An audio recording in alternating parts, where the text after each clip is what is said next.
gonna get some action. You gotta close the door all the way. It's not closed. There you go. Get some action before we change the wrap outs.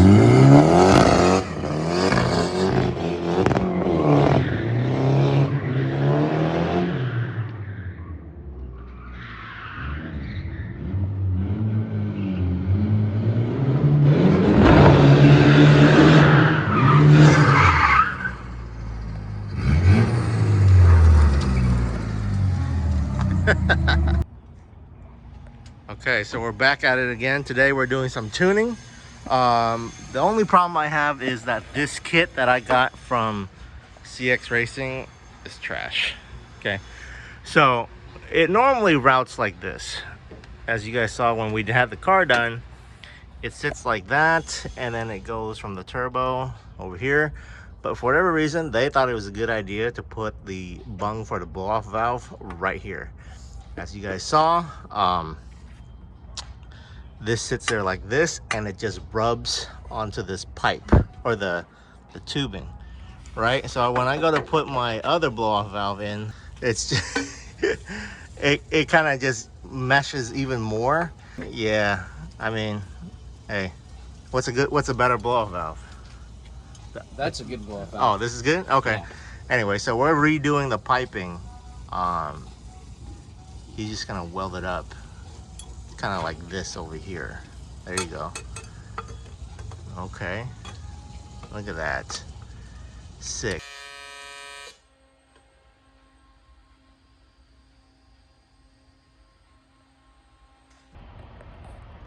Man, that is looking good. Look at that angle though. Woo! All right, so got me thinking. Okay, this got me thinking, trying to mess with this cheap intercooler piping kit that sits like this and is freaking terrible. So let me mock it up for you guys one more time. So it kind of sits like that, and look how close this is to that, right? Look. Okay, so you see how this just rests on that? Well, when the car is driving and drifting and moving around, it's just keep doing this all the time. You see how it just keeps rubbing on this pipe? And this pipe gets full with your radiator fluid, as you know, the system's pumping it and stuff like that, and it's hot, and it just keeps getting rubbing like this every time the piping moves. So if you guys already know about having intercooler piping and all that stuff, you know it has some degree of movement. That's why we got these rubber couplers, and this is just no bueno. Like on my S14, whatever kit that is, the blow-off valve sits over here. Okay, you guys can check out my S14 stuff, and you can see that that kit's more expensive, and the blow-off valve sits right there. Okay, y'all, we're just about ready. I got all the stuff done, and the new piping's on. So we have this boost controller that's right here.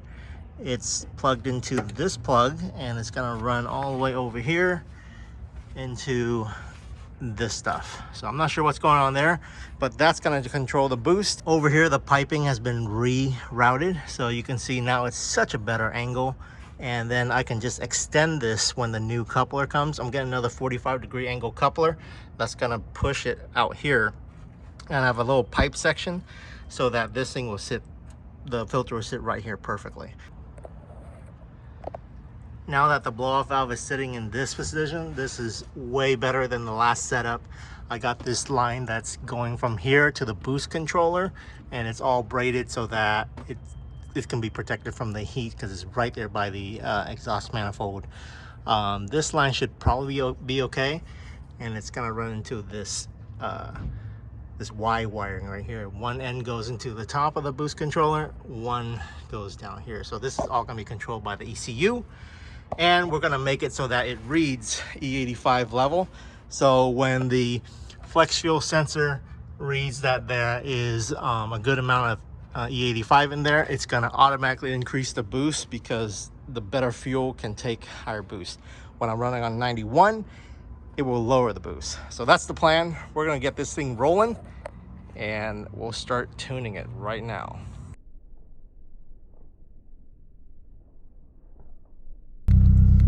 add boost here, we'll add boost here. First we'll see where we're at. So, all right, keep going.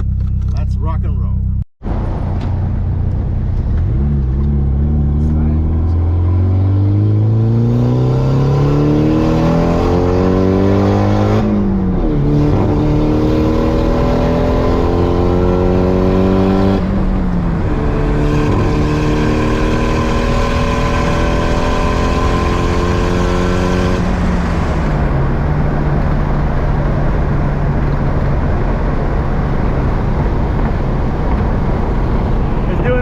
Misfire thing when I should. It hit map limit. It's alright. Okay. Yeah. So there's more load. Pretty much dead on the money. So your AFR is good. We're at 9.6 pounds. I haven't even up boost. And 43% ethanol, we're at 51.2% injector duty cycle. So it's on the money. Everything looks good. On the money. Just running really hot right now. Yeah. I just jammed on it going back on this way of the freeway and it hit 217. See, it was running at 210 when we were cruising. So I'm gonna need some more cooling. It's also 103 degrees outside. 103 degrees outside. Scouting it out when there's new buildings. Always new empty parking lots.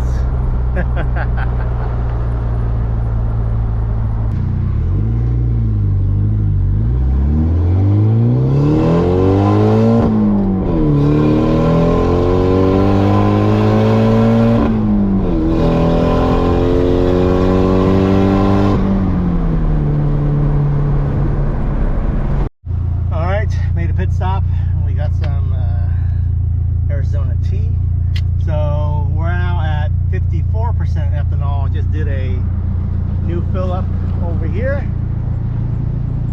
Okay. We're gonna up the boost a little bit on this next stretch of runs here. It's still running really hot. Tell me when. Yeah.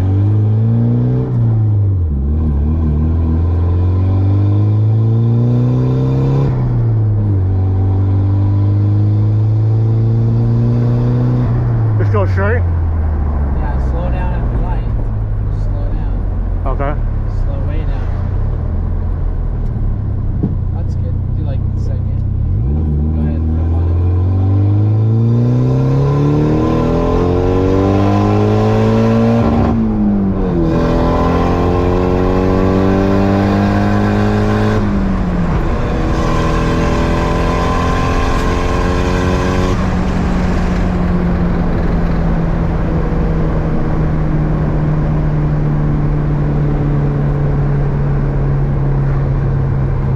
Was that? PSI? Not very much. Okay. Not the same. Slow down and let it cool down. It's hot. All right, we're out here in the middle of nowhere. So the boost solenoid is not working. Just checking things out and see what's going on. So far it's running good, except it's just running really hot. So we're probably looking at cutting hood vents right up here or so, or one right here and like some over there. We'll see. Let me know what you guys think about where I should get hood vents from. Or I don't really like that D-Max style hood where it's like upraised right here. Ugh. Everyone has that. So we'll do something interesting. Yeah, we just need to put what? A low temp thermostat in here and get some more airflow through it. Probably remove this big old bumper beam. Yeah, because I got the stock reinforcement stuff still in here too. So half of the radiator's blocked. It's hot on the inlet side of the intercooler. Yeah. Ooh, yeah. That pipe is hot. That pipe is hot. Wow. Hot. But this is not working? Not yet. Okay. It's probably because it's not getting much power. So we'll see if we're getting power to it now and go and re-rip it. Oh, it was loose or something? Yeah, it's just, I don't know. I didn't decide where I wanted to pull power from. This wiring's already fucked, so all right. we made it work with what's there, and had to use some DTM connectors, some other stuff to make it work so that we could bypass everybody else's shenanigans. But otherwise, it's running really good. Those R8 coils are doing you some pretty good justice. Sweet. All right, let's get back on the road. All right, round 2.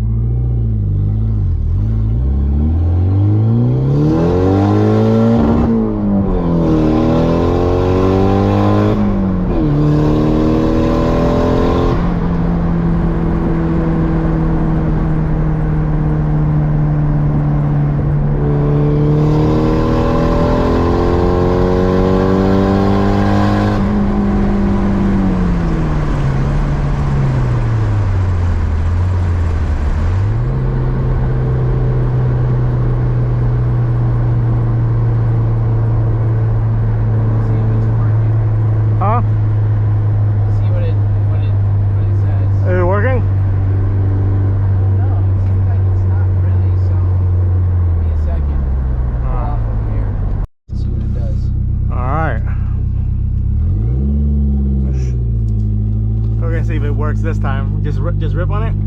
Let's let it cool down a second. We'll get up here and then we'll rip on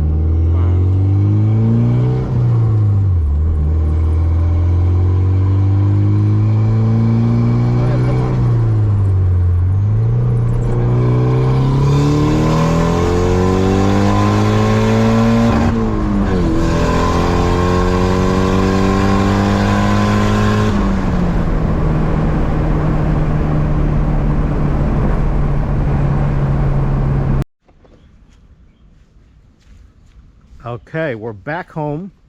So the final results is I'm sitting at about 10.5 psi for the boost that we're running on the E85 flex fuel. That was at about 50% ethanol. So as I run more ethanol and just go, you know, the whole tank being ethanol is less diluted, the boost will go up. But we have a little problem, which is right down here. This wastegate solenoid thing right here, I guess there's a flapper. There's a flapper in there that is not working correctly, so it's not holding as much boost as it should. So there is some boost leak on the exhaust apparently. So I'm not sure what I'm talking about, but it could go higher, but it doesn't. So to be safe, he's just gonna keep it there. Probably in the new year, I'm gonna just change out the turbo altogether, because the wastegate is part of that turbo, and there's no point in rebuilding that stock turbo. There's really not enough power on this thing. Right now it's good to slide, but probably in January or so, I'm just gonna swap this whole thing out, sell this intercooler system, and then just run more power with a different intercooler system, and then we'll run an upgraded turbo with an upgraded manifold as well. So that's the plan for the future on this one. But for now, it's good enough to slide. I think ultimate power goals, we're probably gonna try to do like 300, 350 or something, but as reliable as possible on E85. Man, this thing is so sick and it's ready for action. I'm so excited to just hit the drift track, and we're gonna change out this color. So this is probably the last time you guys are gonna see with this color. We'll do a whole peeling of the car video, and we're gonna do something cool, because this thing is planned to get sideways. You gotta look cool when you're going sideways. All right guys, that's it for this episode. I hope you guys enjoy the whole ride along and, you know, just tuning this thing. So it does come with a lot of work when you're trying to do a motor swap and getting your car ready for drifting and all that stuff. So this is really my first kind of big, you know, upgraded power build.